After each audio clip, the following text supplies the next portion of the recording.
You call it burnout. You say you are exhausted, overwhelmed, running on empty. You believe the solution is rest, boundaries, saying no more often. You have tried all of this before. It did not work. Not because rest is wrong, but because you are treating a symptom while the disease spreads deeper. The exhaustion you feel is not from doing too much. It is from doing things that require you to abandon yourself. Every morning you wake up and perform a series of actions that have nothing to do with who you are. You answer emails that don't matter. You attend meetings where your voice changes pitch. You smile at people you don't respect. You prioritize tasks that serve goals you never chose. By noon you are tired. Not physically tired, existentially tired. This is not burnout. This is the cumulative cost of self-betrayal. Your nervous system registers every moment you override your instincts, every time you say yes when your body screams no, every hour spent pretending enthusiasm you do not feel. The primitive brain keeps score. It knows when you are lying. It responds the only way it can, by draining your energy, by making every action feel like moving through concrete. This is protective. Your body is trying to stop you from continuing down a path that requires your disappearance. You have been taught that the answer is self-care. Meditation apps, bubble baths, therapy once a week where you describe how tired you are. None of this addresses the fundamental problem. You are spending 8 to 12 hours per day in a life that has nothing to do with your actual values, and then trying to recover in the 2 hours before bed. This is like poisoning yourself daily and wondering why the antidote stops working. The exhaustion is the message. You keep ignoring the message and treating the exhaustion. Let me be clear about what I mean by disconnection. You have opinions you do not voice. You have boundaries you do not enforce. You have priorities that never make it onto your calendar. You know what matters to you, and you schedule everything else first. This creates a specific type of psychological fragmentation. You are not one person. You are the person you actually are, and the person you pretend to be in order to keep your job, your relationships, your social position intact. The gap between these two people is where your energy dies. Every interaction requires you to perform, to calculate, to suppress. You are running two operating systems simultaneously. One is your authentic response, the other is the acceptable response. The translation costs everything. By the time you get home, you have nothing left. Not because you worked hard, but because you worked as someone else. The people in your life get the emptied version, the leftover version, the depleted version that has already spent all its sincerity on strangers. Then you feel guilty for being unavailable to the people who matter. Then you force yourself to engage, which costs even more energy. Then you collapse. Then you call it burnout and book a vacation. The vacation does not fix this. 3 days in, you start to feel something underneath the exhaustion. It feels like dread. It is the realization that you have to go back to the performance, back to the pretending, back to the carefully managed version of yourself that fits into other people's expectations. You return more tired than when you left. Good. This is your system finally refusing to cooperate with the lie. The solution is not rest. The solution is realignment. You need to close the gap between who you are and what you do. Not partially, not eventually, now. This requires something you have been avoiding. It requires you to identify the specific moments where you abandon yourself and to stop abandoning yourself in those moments. This is the first principle. Map every energy drain in your day to a point of self-betrayal, not vague awareness, precise documentation. The meeting where you nod along with a strategy you know will fail. Write it down. The friend who only calls to complain and you always answer. Write it down. The project you hate that somehow remains your responsibility. Write it down. The family obligation you attend out of guilt. Write it down. Every single instance where you override your truth to maintain someone else's comfort. Write it down. You will be horrified by the length of this list. Most people are performing this betrayal 20 to 40 times per day. 20 to 40 moments where the real you gets shoved aside so the acceptable you can take the stage. No wonder you are tired. You are not living one life. You are living two lives simultaneously, and one of them is killing you. This is the second principle. Choose one betrayal and stop it completely. Not eventually. This week. Not the smallest one. Choose one that costs you something. The meeting you always attend where your presence changes nothing. Stop attending. The person you always say yes to, even though every interaction depletes you. Say no. The responsibility you carry that should belong to someone else. Return it. You will immediately panic.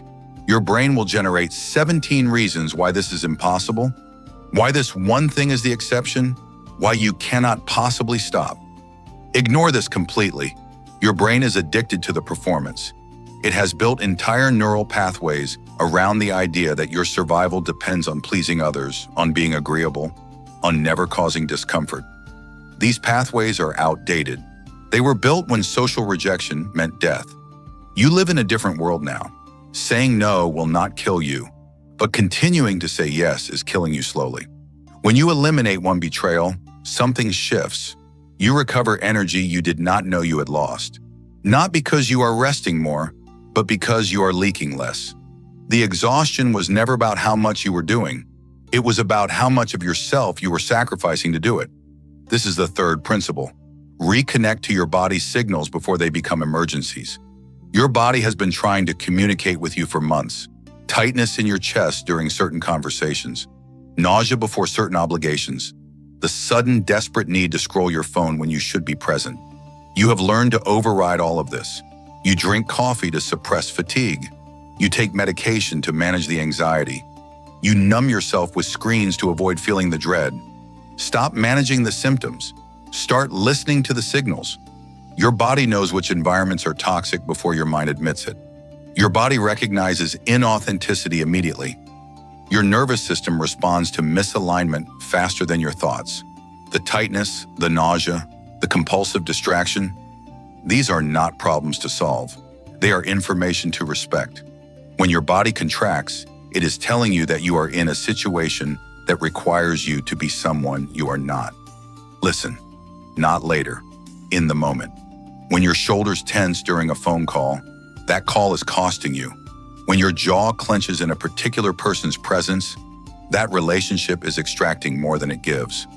When Sunday night fills you with dread, Monday through Friday is misaligned with your life. You already know this. You have known this for a long time.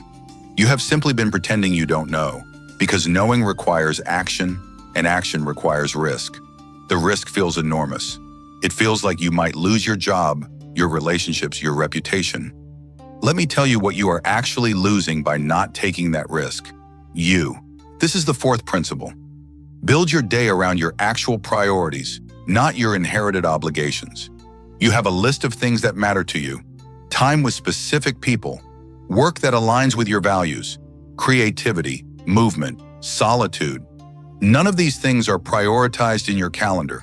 Instead, your calendar is filled with obligations you never question. Meetings that exist because they existed last week. Commitments you made 3 years ago that no longer serve you.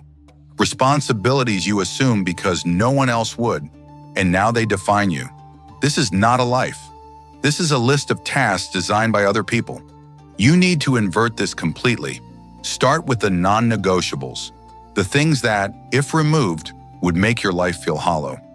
Put these in your calendar first, not in the leftover spaces. First, then build everything else around them. Most people do the opposite. They fill their calendar with obligations and hope to fit their actual life into the gaps. There are never gaps. When you protect your priorities first, something clarifies.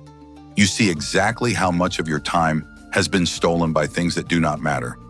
You see how many hours per week you have been spending on relationships that drain you, projects that bore you, obligations that serve no one. You also see how much resistance you will face when you reclaim this time. People will be upset. They have built their plans around your availability. They have come to expect your yes. When you start saying no, they will call you selfish. Good. Selfish is what they call people who stop sacrificing themselves. This is the fifth principle. Stop explaining yourself to people who benefit from your exhaustion. When you set a boundary, you will feel the urge to justify it, to explain why you cannot attend, why you need space, why you are changing your availability. This urge comes from guilt. The guilt comes from the belief that other people's expectations of you are more valid than your own needs. They are not. You do not owe anyone an explanation for prioritizing your own life. When you start offering explanations, you open a negotiation. The other person will present counter-arguments.